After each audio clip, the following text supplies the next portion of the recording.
Welcome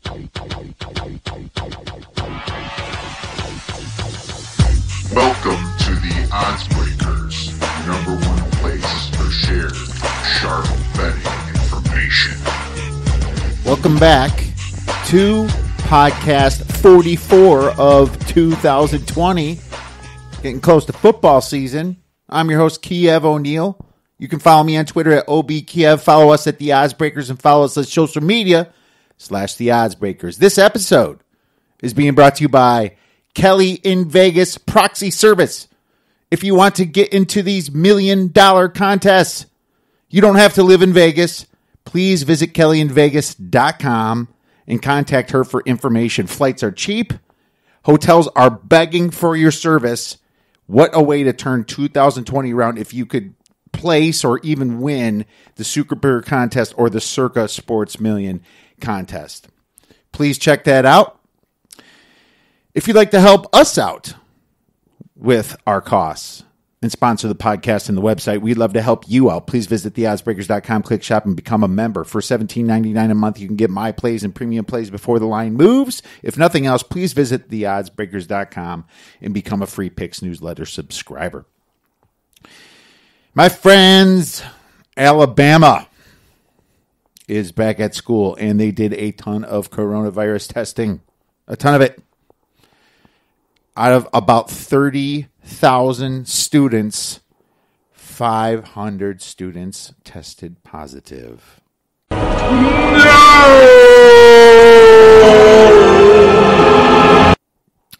Yikes, right? Well, the good news is that 500 students out of 30,000 is only 1.6%. And none of them are sick. None of them are really that sick, they say. They said colds at the most. Most of them don't even know they have it. So kind of goes to the whole thing that I said that the death rate's probably a lot lower than people even know. And this virus is going to run its course no matter what. Of course, that doesn't do the Big Ten any favors because they are still holding strong on keeping the season canceled, as well as the Pac-12. Michigan governor over there is trying to make sure it stays closed, as she also canceled high school football in Michigan. Now, Gene Smith, the Ohio State athletic director, tried to make a 10-week season with just 6 schools. I guess there would be maybe some sort of breaks and playoff maybe or something at the end to win the Big Ten. It'd be Wisconsin, Nebraska, Iowa, and I believe Michigan, Penn State, and Ohio State, something like that. I could be off on one of them, but they're being blocked by the Michigan governor right there. And the Big Ten is just going to look so bad, obviously, if college football pushes on and makes this thing successful. Now, you remember when Major League Baseball had all those tests in the beginning with the Marlins getting injured, the media was calling for them to close. Even people in the sports media were screaming at them to close, right? Close the Major League Baseball. Well, we are a month later, and it seems absolutely fine now. Yeah, of course, some people are getting some viruses, and we're suspending some games like happened to the Cardinals, a little bit with the Mets. But it's not really doing anything. It's not missing a beat. Nobody's really getting that sick. So apparently, calling Major League Baseball to close over that huge reaction was what lots of people, including myself, was saying, asinine. Absolutely asinine. Unreal. I saw a stat really recently about people under 65. The old heart attack death under 65, very rare, extremely rare. Well, every year there's about 160,000 deaths by heart attack of people under 65. And it's very rare. I personally don't know anybody that it happened to. You might know somebody, but it's over the years you'll probably know maybe 1 or 2 people. It's very rare. Well, under 65, as of August, only 29,000 people died of the coronavirus. The 170,000 deaths, most of them are over 65 and most of them are over 80. Okay? That's how rare this virus is. And more people have it than people think. Alabama's just proved that with all the tests. We found out through Sweden that we didn't even have to lock down completely like we did. The virus is going to run its course. More people were infected and didn't even know it. So I'm going to still fight. I don't have a ton of pull. I know some people in the media, but I'm going to keep fighting until hopefully the Big Ten turns around before this decision completely destroys them. And hopefully the people that made this decision is going to prove that they are incompetent and incapable of doing their jobs. Well, anyways, we have a great show for you today because we are going to do a fantasy football draft for you. It's going to be just the first 4 rounds, and then we're going to talk about sleepers in the draft that you draft later, and then we're going to talk about busts in the draft that you should probably stay away. D Nasty's back, and he's going to talk about that with me. We're also going to talk about a few players that to keep your eye on, for the future. Like kind of keep your eye on the waiver wires. Because there's a couple guys that might emerge this year, and then I think they have a good chance to emerge. There's always somebody that emerges in fantasy football, always, that you're not even expecting, as a matter of fact. Look at what happened to Cooper Kupp a couple years ago, right? Tyler Higbee last year. Well, if you remember, I was on Tyler Higbee too early, but others, didn't even factor him in. It was always Gerald Everett, and Higbee became something big. There's always somebody. That's the exciting thing about fantasy football. Let's get on some fantasy football here with our mock draft and some sleepers and some busts with D Nasty. All right, and now it's time for a little bit of fantasy football. We have our guy D Nasty back to talk about a mock draft. We're going to do a quick mock draft with you, 4 rounds, and then obviously talk about some sleepers and some busts. This segment is brought to you by mybookie.ag. For a 50% bonus, please visit MyBookie and use the promo code ODDSBREAKERS. Terms and conditions apply. Dave, what is happening, my man? You ready for this draft going toe-to-toe with... I am. Let's do it. Well, I got my guys ranked, dude, and I'm excited for it. But I do want to tell the audience here that most of the time, I don't even go by the whole all thing.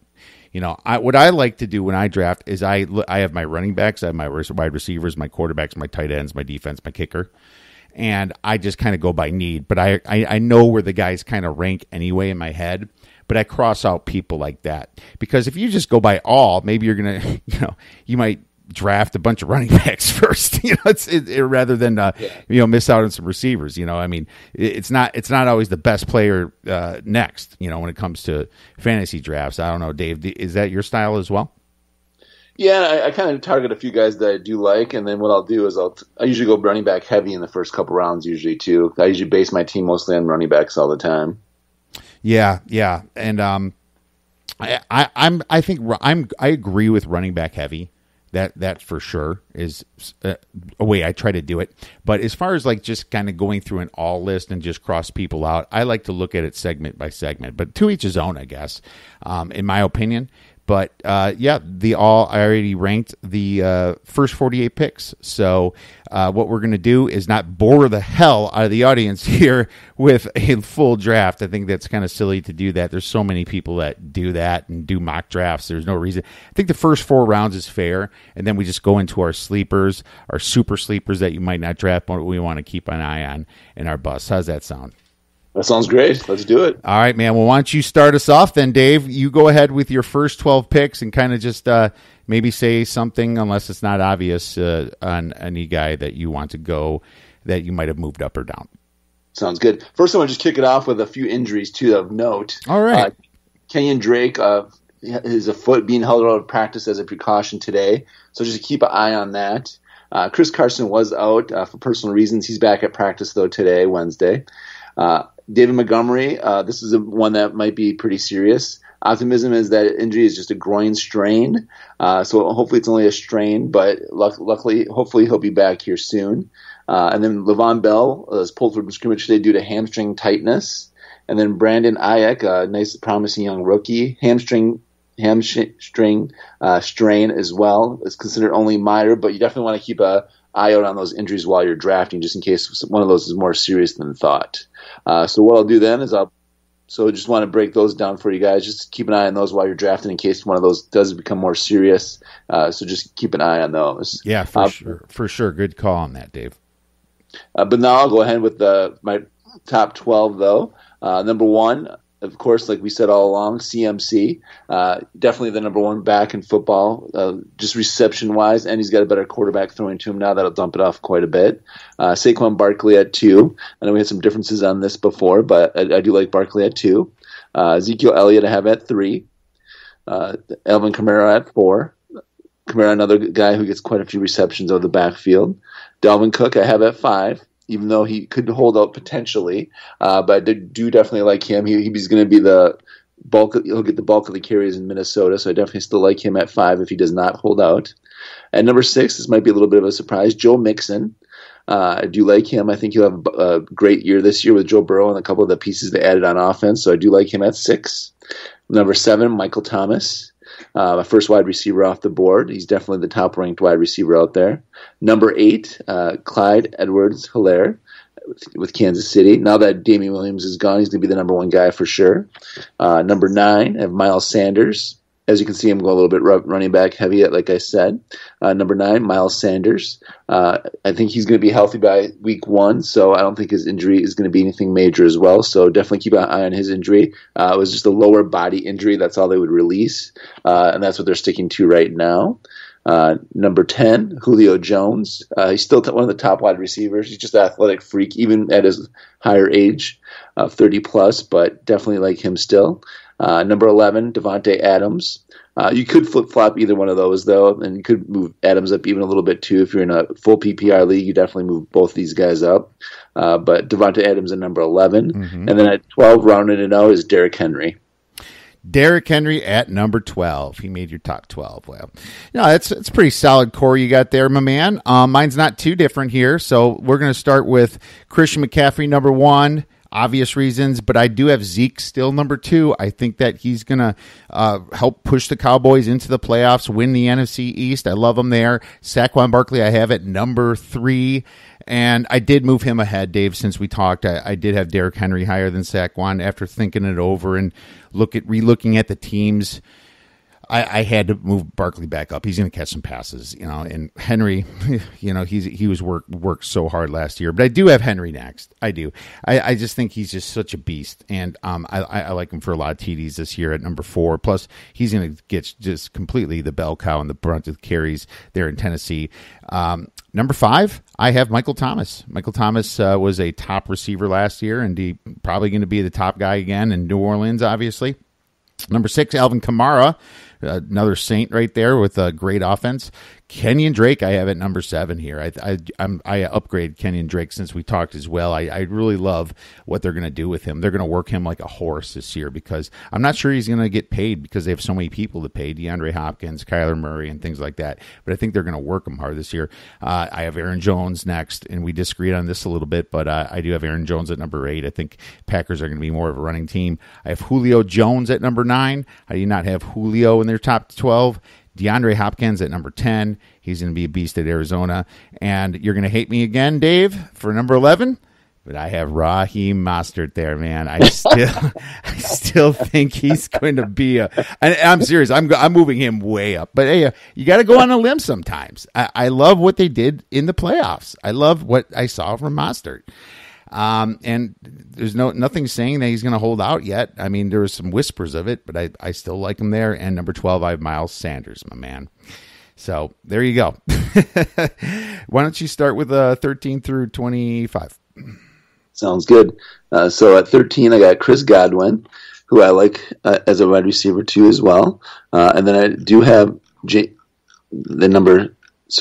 at number 14, I have Tyreek Hill. Kansas City offense is still going to be great, so I do definitely like Tyreek Hill as one of the top receivers still. Number 15, it'll be a little bit of a surprise for you. I have Calvin Ridley. He's the guy I really like. He's like my Raheem Mostert for you. I like Calvin Ridley a lot this year. He's one of the definitely guys that I target in a lot of my leagues, so I got him at 15. Allen Robinson at 16. Even though their quarterback situation is a little shaky, even last year Allen Robinson put up nice numbers, so I do like him at 16. I have your boy Kenyon Drake at 17. Not as high in his, just because he is going to be sharing carries, I think, with Chase Edmonds. So I do think he'll get some of the carries taken away from him, just because Chase Edmonds is talented as well. And I think they'll try to ease Kenyon Drake through the season and not have him get injured. So 17 for Kenyon Drake. 18, I have Josh Jacobs, another guy I do really like. He's my other Ridley type player. Him and Ridley are the two guys I'm targeting in most drafts. 19, Aaron Jones. I have Nick Chubb at number 20. And then I do have Lamar Jackson at 21. Ooh, quarterback already. Look at that. So Lamar Jackson's not really a quarterback. He's like a running back playing quarterback, though. So he's still going to get you a lot of rushing yards. He's going to get you some rushing TDs as well. So if you're in those 4-point TD leagues, he's going to get you the yards on the ground and make up for when he doesn't throw a passing TD, and he's going to get you those rushing TDs, which are still going to be worth 6. So that's huge for any quarterback. So definitely like Lamar. I moved him up the list because of that. Number 22, DeAndre Hopkins. Number 23, Robert Woods. And then 24, rounding it out, George Kittle, first tight end off my board. All right, number 25? Travis Kelce. Travis Kelce. So you actually have Kittle higher than Kelce this year. I thought when we did tight ends, you had Kelce higher. Well, in the draft, I like Kittle. He's going to be the more go-to guy. They don't have as many weapons for San Francisco, and their wide receivers have been getting banged up too. So he's going to get a lot more targets now because of that. But I like him and Kelce pretty equally. But Kelce's still probably the number one tight end. But in a draft, if I'm taking someone, I'm going to definitely go Kittle first. But then Kelce's going to be right behind him though, just because Kittle is going to get a lot more targets with the wide receivers that they have. I like it. I like the way you're thinking there. That makes a ton of sense. Absolutely. And it's so intriguing to me to see where Lamar Jackson gets picked. People are going to be reaching for him. So I like how you have it in the second, because that's really probably what's going to happen in most people's drafts. Someone's going to do a Lamar Jackson reach because he's like at 4 or 5 points average more than the next best quarterback. That's how good he was last year, and you wonder how much regression he's going to have. But all right, well, number 13, I have Josh Jacobs there. No arguments there. Devontae Adams, number 14. Nick Chubb, number 15. Like I said before, I'm a little bit worried about Chubb. Melvin Gordon I have at number 16. He's kind of another sleeper for me. A lot of people may have him a lot higher. I just think they're going to give him a big workload in Denver. I know Lindsey deserves a ton, but they paid for Gordon. They're going to use him. Clyde Edwards-Helaire I do have at number 17. And just that whole Damian. Wow. That's that whole Damian Williams injury had me sold on the number one possible back here, it looks like to me anyway, for Kansas City this year.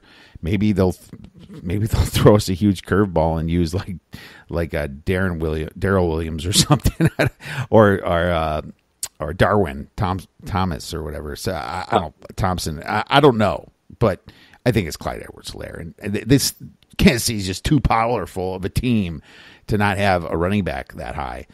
Dalvin Cook I have next, and the only reason that is because I'm still worried about him holding out. If you draft Dalvin Cook, you better draft Alexander Madison in the 8th round or something. Somebody's going to try to steal him from you too. And Dalvin Cook, maybe he'll just be like, you know what, I'm going to hold out because of COVID. I kind of have an excuse for it. You never know what's going to happen. He gets a little banged up. Could make that decision. Mike Evans I have next at number 19. Number 20, I have Travis Kelce. Number 21, I have Chris Carson from Seattle because he's going to get so many carries, and I have George Kittle right after that. So Kelce and Kittle's pretty close at number 22. 23, Kenny Galladay from Detroit. I just don't know who else Stafford's going to throw to the ball. I guess their tight end there, Hawkinson or whatever, might get it, but it's mostly going to be Galladay. Number 24, I have Leonard Fournette. He was used a ton last year. I know he faded out towards the end, but he's still going to be pretty much the only big back at Jacksonville. I don't see them using a lot of other guys. And number 25, I have Tyreek Hill from Kansas City. Ooh, pretty low on Tyreek. It's just because they have so many damn weapons. That's true. He could bust. I mean, he's so much great at yards after the catch. But he might just have a day where they didn't use him in the first half, and they're up by 25, and maybe they milk him. Remember that whole Jordan thing when people had Jordan would be rest the whole third quarter, fourth quarter. It kind of could happen with Tyreek a little bit there, man. I don't know. It's just they have so many weapons. It's not like I'm not high on them. I just but let's go ahead and do 26 through, I believe, 38. Dave, sounds good. 26, I have Juju Smith-Schuster. I look for him to bounce back this year with Big Ben back at quarterback, so I do like him at 26. 27, Odell Beckham Jr. I think we're all waiting for him to have a couple of years like he did with the Giants. They do have quite a few weapons on offense there, so hopefully he can bounce back this year. A.J. Brown, another young guy that I do like at 28. He's going to be the main go-to guy from Tennessee. Austin Eckler at 29. In PPR leagues, he is going to be important. He's going to get quite a few receptions. He will split time on running downs probably a little bit with whoever wins the backup job there between Joshua Kelly or Justin Jackson. But I do like Eckler for those receptions. Kenny Galladay, a guy I do like as well. I agree with Kiev on all the points he had about him. DJ Moore, another guy, kind of a sleeper for me that I do like, along with Ridley and Jacobs, two other guys that I really like a lot. I'm targeting DJ Moore in a lot of my drafts. He's very underrated, I think. He could be a top receiver. He could be a top 10 by the end of the year, along with Ridley. I got him at 31. Jonathan Taylor at 32, another guy I'm targeting a lot of my drafts, a young guy who I think by mid-year could be the starting running back and put up some nice numbers there. And then I do have at 33 Mike Evans. With Tom Brady there, I think he will regress a little bit just because Jameson liked to throw it downfield a lot to him, but I think he still will get the ball quite a bit from Tom Brady. 34, Mark Andrews. He had a great year last year. I look for him to have a similar year this year. 35, Devontae Parker, another young receiver I do like. And then rounding it out at 36, Cortland Sutton. I do like Drew Lock a lot for quarterback-wise and that offense in Denver with the weapons they added. Nice. All right, well, I think you know that I'm not too high on Sutton. I don't know, man. It's just so Denver's so interesting. I'm not so high on Locke either, but I'll go ahead with mine here, and I have David Johnson as a sleeper at number 26, Dave, and the reason that is because they made that stupid ass trade. They're going to try to prove that it works. I agree. Houston's going to try. They are. And he's just going to get a ton of touches from it. And they still have somewhat of an offense there, obviously with Deshaun Watson. DJ Moore, I have number 27 here. I think he's a top 10 receiver in my book. Number 28, Devin Singletary from Buffalo is another somewhat sleeper. I just don't see how he's not going to get a ton of carries there and touches and targets. It's kind of what Buffalo did last year. There's no Frank Gore either. I know they have Moss there now as a rookie, but he's a rookie. Number 29, I have Chris Godwin. Yeah, he was kind of a bust material for me. A lot of people have him a lot higher than me. I just think it was just kind of that 1 year wonder, and I think Brady's going to really throw the ball around a lot to others. Number 30, Mark Ingram from Baltimore. They're a rush first offense. He's still the number one guy there. I'd be a little nervous to draft him though. I think me and you both have him at 55% carries or something. 31, Joe Mixon, bust for me just because I think Cincinnati is going to be down so much in their games. They're going to be throwing the ball with Joe Burrow. That's what I think. And yeah, sure, Mixon might get some dump offs there, but we'll wait to see how good the Bengals are going to be. It can't be that good early. Jonathan Taylor, I have at number 32, JT. I think he's going to be the bell cow of Indianapolis. Le'Veon Bell, number 33 for the Jets. Concerned about him a little bit. Adam Thielen, I have at number 34 for the Minnesota Vikings. With Diggs gone, I think Thielen's going to get a lot more. Odell Beckham, I have at number 35. He needs to shut the fuck up, as we always say. Robert Woods, I have at number 36. And Robert Woods, there's no Cooks there anymore, so he should get more targets. So I like what Robert Woods and his possibilities there. And are we going to 38, did I say? Yeah, I think 38. 37, I finally have a quarterback, Dave, and it's Patrick Mahomes. And I'm not saying Lamar Jackson isn't worth it because I have him next at number 38. I just have them right next to each other, and I wouldn't care where you draft first. My only problem is that Lamar Jackson is due for regression, and he can get hurt more. I know Patrick Mahomes did get hurt last year, but I just feel like Mahomes is not going to try to run as much, and I like that out of my quarterback a little bit more. So I just barely give him in the edge there, Dave. So there you have it, man. Sounds good. I'll do my 37 through 48 and finish it up here on my side then. Number 37 at Pat Mahomes. I did have several drafts, 2-3 drafts this past you're weekend. right. I did go too far. Sorry about That's that. right. Yeah. So go ahead and do your 37 through 48. Sounds good. So 37, I got Pat Mahomes. This past weekend, I had a few drafts. People were reaching quite a bit for Mahomes and Jackson. They didn't last past the first, second rounds. So I think 37 is right in line, though. But they probably will go earlier, just so you know. So you might want to move them up your draft board if you do really like one of them, because after Mahomes and Jackson, the quarterbacks do drop off quite a bit after them. 38, DK Metcalf, another young guy I do like in his second year, sophomore. He saw 17 targets in the red zone last season. David Montgomery, watch that injury, but I do like him at 39. He's going to be the main guy for the Bears. And I do have Todd Gurley. If his knee can hold up, he's going to be given all the touches he can handle. So I do like him at number 40. 41, Amari Cooper, even though he screwed me last year in the playoffs. He's been a frustrating player to start, but I do see him getting quite a few looks there still, even with Lamb there as well. 42, Chris Carson. Seahawks do like to run the ball still quite a bit. They don't really have a backup there that I really like that much. It's going to take that many carries away from him in Hyde or Penny, so he's still going to get quite a few carries. 43, another young guy. As you can see, I like the young receivers and running backs. Terry McLaurin, even though Haskins is throwing him the ball, he didn't really have a quarterback last year either, and he put up nice numbers. So 43, McLaurin. 44, Le'Veon Bell. He does worry me a little bit too after his down year last year, and I don't see the Jets getting much better. So this is actually pretty generous, I think, at 44. 45, Adam Thielen. They moved him out of the slot. With Diggs being traded, he hopefully be moved back to the slot. If not, Jefferson could have a better year than him, I think, still. So I have Thielen at 45, though. 46, Zach Ertz. I looked for him to rebound last year. He had sort of a down year last year, but I can see him getting a lot of targets this year again. Their wide receiver core is kind of in flux too, with Jeffrey and Deshaun Jackson always getting hurt. 47, Leonard Fournette. Just volume-wise, he's going to still get a lot of carries and catches, so definitely you want to grab him. And then my last pick here, Jarvis Landry. He should assume the Stephon Diggs role now that the Minnesota coach is their coach and coordinator. So I do like him, that their offense going to him. All right, my man. Good stuff. I have a lot of those as well. Did you say Jonathan Taylor in there? No Taylor? He was my last round. Oh, he was in your last round. I missed him. Sorry. Okay, cool. Makes sense to me. I'll go, and obviously I already did Patrick Mahomes and Lamar Jackson there. I have Todd Gurley at number 39. It's Atlanta. I mean, who else are they going to go to besides, Ito Smith? I mean, Gurley's got to get some stuff there.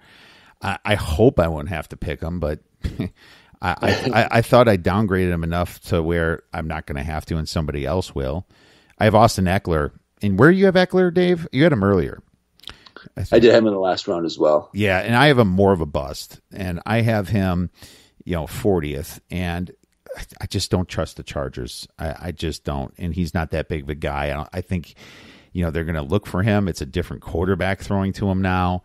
Concerned for Eckler, Allen, and he might just hurt. He might just only have the same production as like a James White at best, or chicken salad for the Bears over there, Tariq Cohen. So I wonder if he has that kind of a year. That's very possible. Allen Robinson, number 41. I have him kind of a bust. I mean, Miller's been really talked about and touted. He's a little bit injury prone, Allen Robinson. Quarterback very uncertain right now in Chicago. Both could be bad, I just don't know. And then number 42, you'll love this, Dave. AJ Green, your hero that's always hurt. So I had to rub that in your face and keep him in the top top 4 rounds. But it's just still worried about his knee. They said he's still not healthy yet. He just doesn't want to practice. He's gonna be great, dude. I think he really is there. I'm not messing around. I really do think he's a 4th round pick. DK Metcalf is next, and he was a big sleeper for me. I don't even know if you said DK, Dave. I did. He was in this round. Sorry, I missed it. DK is huge for Seattle, in my opinion. He's going to have a great year. Number 44, I have James Conner, and I have James Conner as a pretty good back for Pittsburgh. I am always concerned about Pittsburgh because their offense was so bad last year. I know Big Ben's back. That hopefully that makes a big change, but he's going to be rusty. Number 45, I have David Montgomery, and I'm not so high on him after how bad he was after yards after contact. He was really bad yards after contact last year. 46, another sleeper, Devontae Parker from Miami, best fantasy receiver after week 7. Second best fantasy receiver after week 7 last year, Devontae Parker. Number 47, I have Calvin Ridley from Atlanta. Pass first type offense, in my opinion. Number 48, I have Juju Smith-Schuster. And not super excited for Juju, but Amari Cooper's next. He was kind of barely making it. And I have another sleeper that's next after that is Brandon Cooks. I know I went past, but I think Brandon Cooks is going to get all the passes that Hopkins might have gotten last year. I don't know, from last year, So there you have it. Landry's about right there too, Dave. So that's kind of where my draft is. And, these are the important rounds. And then let's talk about something that's also really important because you're going to be looking for some value, right? And the value is where you find some of these sleepers. They're going to make your team. Sometimes you need that 3rd wide receiver or even 2nd wide receiver to turn out to be great, to win your league. Some people have 3 great receivers, and it's because they found that sleeper. It's the same thing with running backs. You get a running back injury, you could be out. But if you draft a sleeper running back that turns out good, there's just not enough to go around unless you get that. So we're going to get into sleepers here, Dave. I'm going to let you start off here. Who are your sleepers in this draft? Which position do you want me to start out with? You can do them. Well, why don't you do running backs first? That's fine. Okay, sounds good. Well, at running backs, a couple sleepers I do like are going to be Duke Johnson for the Houston Texans. I know David Johnson was just traded for, but they are going to throw the ball, and he's going to be the receiving back, I think. I think he's still going to take receptions away from David Johnson. It's going to be the Johnson brothers here. But I do like Duke Johnson. He always had nice receptions over the year. He's great as a rusher and even better as a receiver. So I do like him as a sleeper. With more targets potentially headed his way, he could be a solid flex option who could easily eclipse 1,000 yards from scrimmage, both running and receiving. Another guy I like on my running back sleeper list is Bryce Love. Reports from training camp right now are he's actually been splitting carries as a starter right now over AP. So, and they say Antonio Gibson actually was taking some starter reps with him today as well. So he could be a starter this year possibly. If not, he could move into that starter role midway through the year. So Bryce Love. Bryce Love is the guy I really do like. He's healthy now. They just slapped Antonio Gibson as well, but I do like him or Gibson. I think is in that sleeper mold too for Washington. Both those guys are the guys you want to keep an eye on. I don't think AP is going to last through the whole entire year. Old man AP. And then the last one I have on my sleeper list for running backs is Justin Jackson. He does have the experience over Joshua Kelly. If he does win that backup role to Austin Eckler, I do think he could get quite a few carries. I think Eckler's going to be more of that receiving back, like you said. I do agree with you on that. He's going to be more like the James White type. He's not going to. He doesn't have the body to hold up over the whole course of the season as the main guy for rushing and receiving. So I do like Justin Jackson if he wins that backup role. There you go, man. I like Justin Jackson. That's really interesting there, and I expect Justin Jackson to do better. I think he's going to do better than Eckler. I struggled to keep Eckler above him, but I have to. But I still think Justin Jackson is a great sneaky play there, right? So let's go into my sleepers. Obviously, Raheem Mostert, Dave, obviously he has to be a sleeper because I moved him up so much, and I'm going to eat crow probably for it. But if not, Dave, hopefully you can give me some props later this year, my man. Melvin Gordon is next, and for the same reasons, like I said before, David Johnson, same reasons I said, they're going to use the hell out of him. Devin Singletary, Sonny Michel. I mentioned him in our running back podcast when we covered running backs a couple weeks, 3-4 weeks ago when we did our rankings. Sonny Michel's just going to – the Patriots have to run the ball this year. They have to. He's still out with an injury, though, just so you know. So Damian Harris taking the first team reps right now with Rex Burkhead. He's out for a while, but he's supposed to be back for the start. I mean, for what he's done in the Super Bowl, I just don't see Sonny Michel not playing, man. You know? I mean, how bad is his injury? It's not that bad. Well, he's still out still, so and it's going to start. Season starts here in a couple weeks, so we'll see. Yeah, we'll see. We'll see. And a lot of that stuff's quiet right now, but I heard a report that he's going to be fine too. So we'll keep. It's a sleeper, you know. So we'll see. And he can miss the first 2 weeks. I'm okay with that. It's not like if I draft Sonny Michel, Dave, I'm not drafting him to start week 1. You know, no Patriots should be starting your week 1, in my opinion. Is that fair? No running backs for the Patriots should start week ever because they don't have running backs there. So you never know who's going to be the starter there. Hey, you're not wrong. All right, so A.J. Dillon, just keep hearing so much hype for him. I mean, I really do. I really do. Carlos Hyde is really interesting to me too, and I wonder if he steals some carries away from Carson, right, in Seattle. I can see that happen. He's a solid back, but he's not nothing that's spectacular. But neither is Carson. He just got the ball a lot, and he had fumble problems. It's just something to think about. If you're drafting Carson, draft Hyde. Handcuff him with Hyde, right? Is that fair? Handcuff him with Hyde. On like 5 different teams, he can't even stick on one team. No one wants him. Yeah, he's like the Robert Horry of football, man.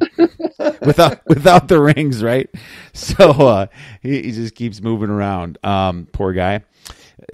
Blake Jarwin.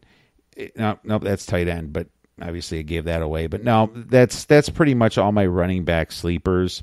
And then we'll get into super sleepers later. But I might as well start us off then. We'll move to tight ends. Blake Jarwin I have as my big sleeper, and I talked about him earlier. But I'm starting to hear other fantasy podcasts say the same thing, and I'm just wondering if they're trying to steal that from me or what. But it's also kind of reassuring to me that he's a good sleeper. And he's my only sleeper, I guess, real sleeper for a tight end. Do you have any tight ends? I do. A couple I do like. Austin Hooper. He was not really that much of a sleeper, but going to the Browns, he could see quite a few targets there. I think Baker Mayfield will go to him quite a bit as well. Janu Smith with Delaney Walker now gone. He's going to be the main guy there. I do look for him to have a breakout year this year, so he could be a nice sleeper for tight ends. Then Chris Herndon, the guy I traded you in one of our leagues. I wish I had him now. But I do look, they are just raving about him in training camp so far. They just say he's looked awesome in camp. He's going to get the ball quite a bit, and I look for him to have a huge year this year. Chris Herndon. Yeah, I hope so. I made a trade for Chris Herndon from you in our Dynasty League, so I'm hoping you're right. I like it, man. Let's move into wide receivers then. I'll start here. Obviously, I have A.J. Green and DK Metcalf. You agree with Metcalf? Metcalf, not A.J. Green, though. All right, so Devontae Parker, and I already mentioned him. Now, out of the first 4 rounds, Marquise Brown he's gained like 20 pounds of muscle from what I'm hearing too. And I think Lamar to Marquise is going to be awesome this year. This power offense, he's going to pop open. It's going to be some sick fantasy after the catch yards for Marquise Brown. He could be like a Tyreek Hill. You know, I mean, that's the high side, but right, I like that. He's healthy though. He's had some injury problems over college and his pro career even last year. A little bit, not too bad. He played most of the year. Jalen Reagor for sure. I just don't like Alshon Jeffrey anymore. He's old and he's getting banged up. He's injured too much. I like Jalen Reagor for Philly. I don't think, and I think Carson Wentz is going to have to use him. Brandon Cooks for Houston. You got to remember that DeAndre Hopkins, even though he's gone, they have to replace him. It's not like Cooks is going to put up Hopkins numbers, but he's going to get a lot of targets. I never liked Cooks as a number 1 guy, but I just don't know where else they're going to go. I guess Kiki Kuti, but Will Fuller still. Yeah, he's always hurt. Will Fuller's always hurt. Randall Cobb, baby. Randall Cobb's going to be sitting there in the slot. Your old Packer, But I think it's going to be Brandon Cooks is kind of a little bit more of a sleeper. He's going to be drafted, but I just think he's a little bit more of a sleeper than people think. What are your wide receivers? I definitely like the Metcalf one. I'm on the same page with that. I think Cooks could have a good years too, so I do agree with you in a couple of years. Justin Jefferson, I do like him a lot. I talked briefly before how they moved Thielen out of the slot last year, and Jefferson could see the slot. He could be the go-to guy for Cousins in the slot, so he could have a pretty big year for them. It all depends on what they do with Thielen and him, or where they play both of them. Who Cousins likes that as much too. DJ Moore. Like I said before, and Kelvin Ridley, two of my favorite sleepers this year. I think they both have top 10 wide receiver potential this year. Definitely grab them in your drafts if you can. Both are two of my favorite sleepers right now. I grabbed both of them in my draft this past weekend. Michael Pittman Jr. He's a guy you want to keep an eye on as well. He's one of the sleepers I do like. There's a three-way battle right now for the second wide receiver spot right there. Paris Campbell has looked good in camp so far, but I think Michael Pittman by mid-year could have that job all to himself as the second receiver there. Pittman.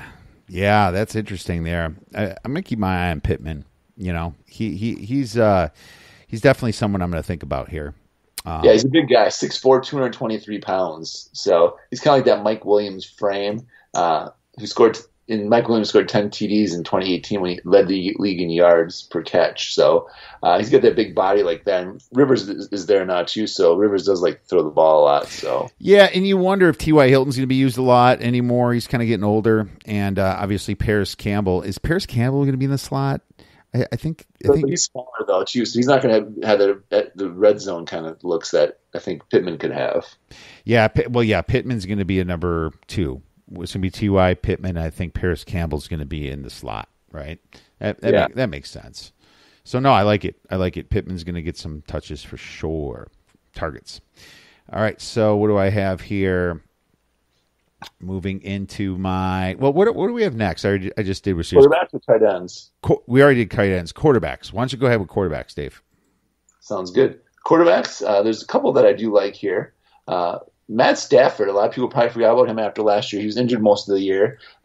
He could be sound off the alarms right now. This could be the comeback player of the year in Matt Stafford. Here, look at you.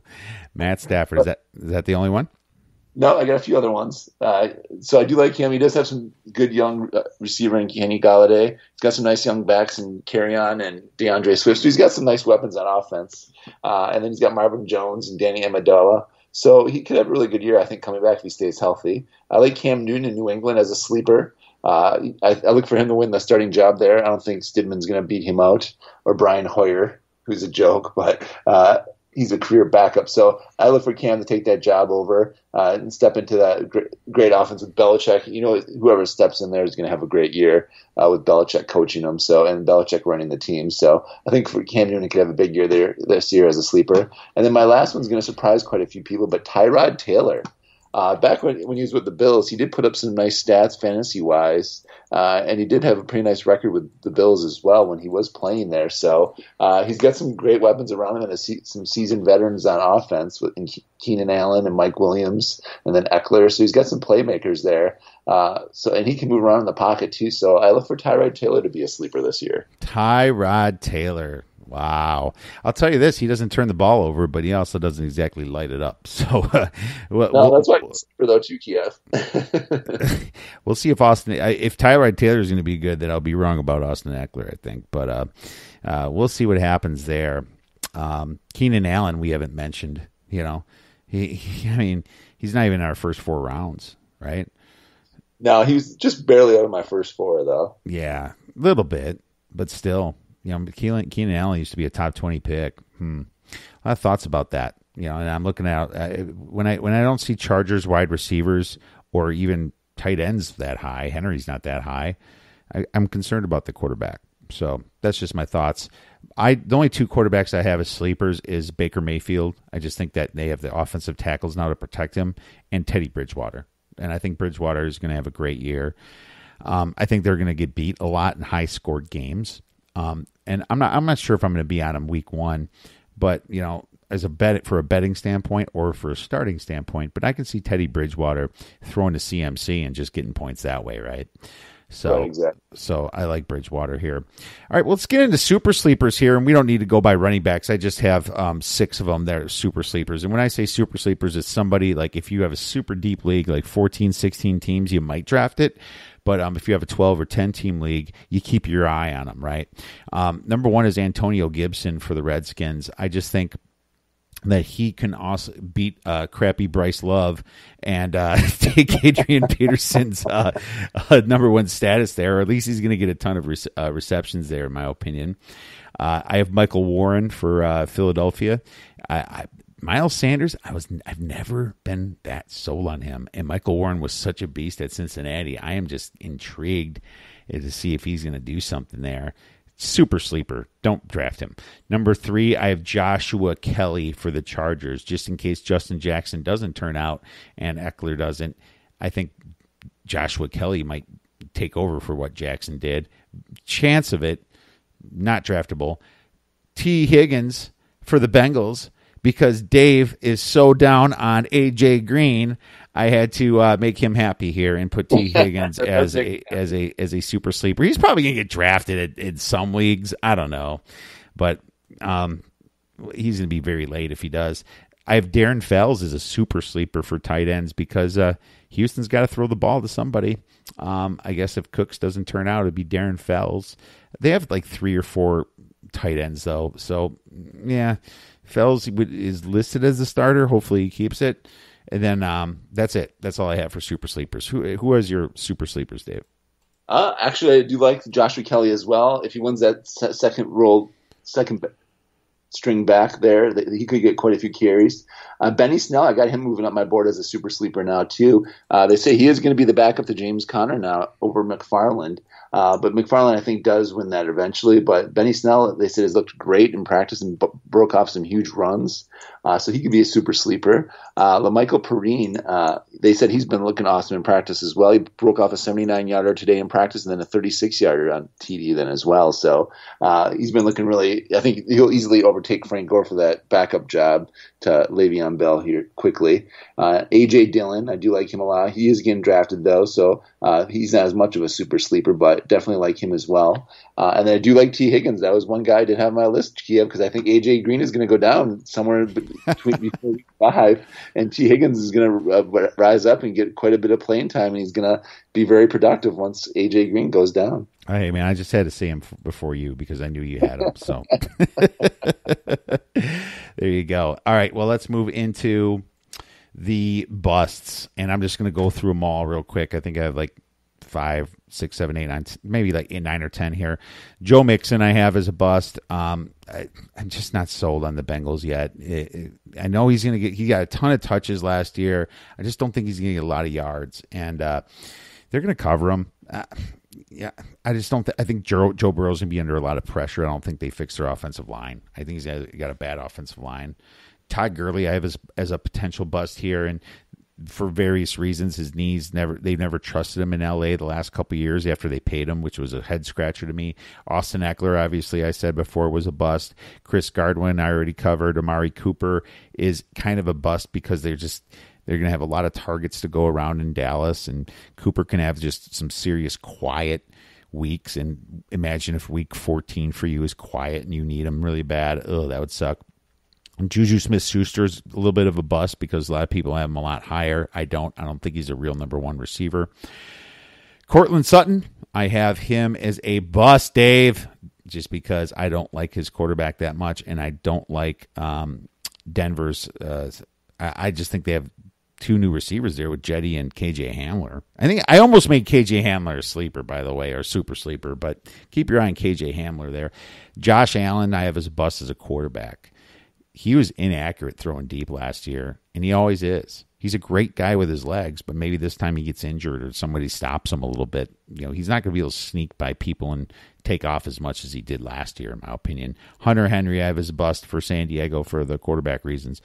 And Rob Gronkowski is my last bust. And nice. I hate to say it, but I just don't think they're going to use him a lot until the playoffs. He might even take games off. They have Cameron Brate, O.J. Howard, right? They have a completely stacked offense of receivers there. I mean, Gronk doesn't want to play until the playoffs, in my opinion. He doesn't want to get beat up. Why would he? He's got everything going for his life, man. I don't know. I just don't think he's going to be good. I think he's going to be good later in the year, though. Right? So those are my busts.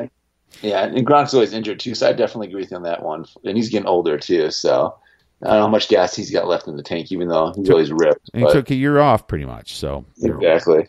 Well, I'll go through my bust list here quickly, so we can wrap this up here for tonight's program. But number one on my list, Raheem Mostert.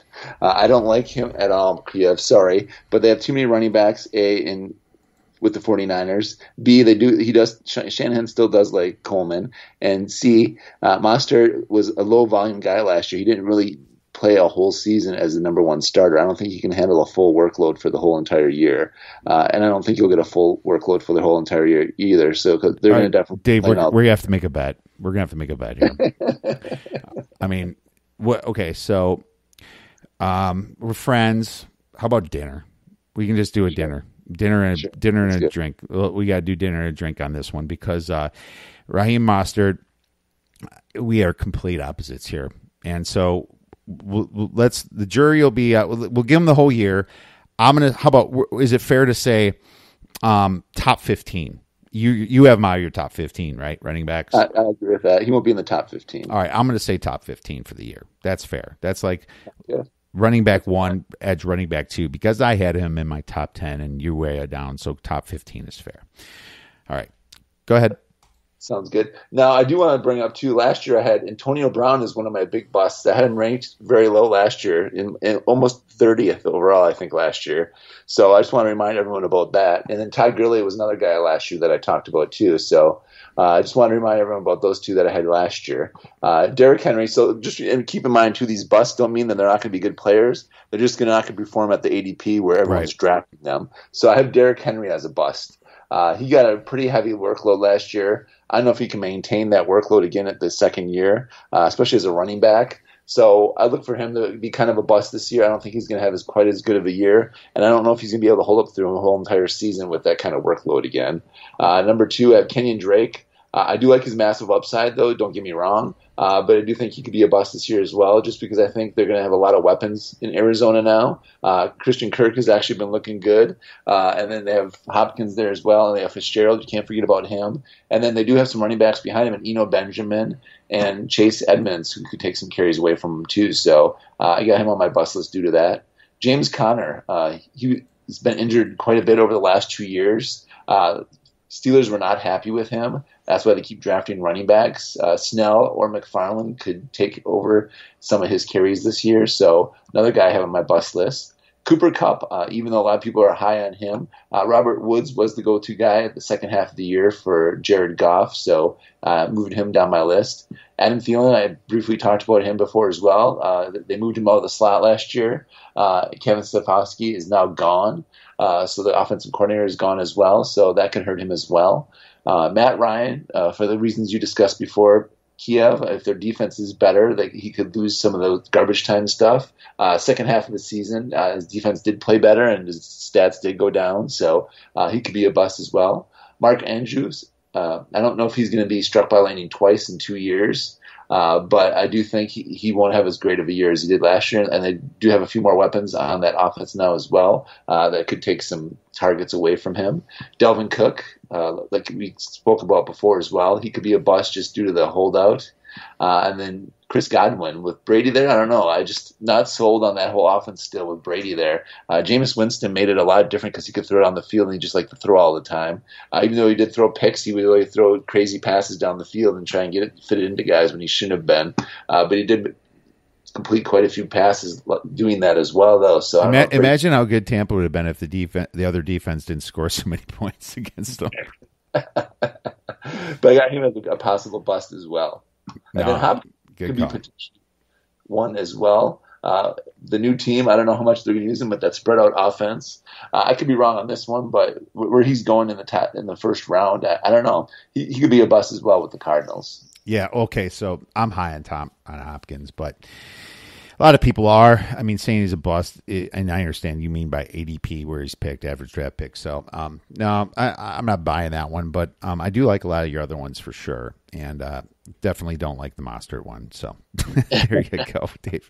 Well, cool, man. Awesome stuff. I think the next podcast we have to do then is just going to be the beginning of the season when we get back into our injuries, our waiver wire, our nasty sleepers of the week, the sleepers, and then the busts of the week, right? That's what we do. Okay. And hopefully that's going to bring some people some value on Monday night / Tuesday morning. So great stuff, Dave. Thanks a ton for coming on. You have a week off, and we'll prep and have some. Me and you are going to be in a couple of the same drafts, so I'm excited for that, man. But have a great rest of your week, buddy. Thanks for coming on. You as well. Thanks, everyone.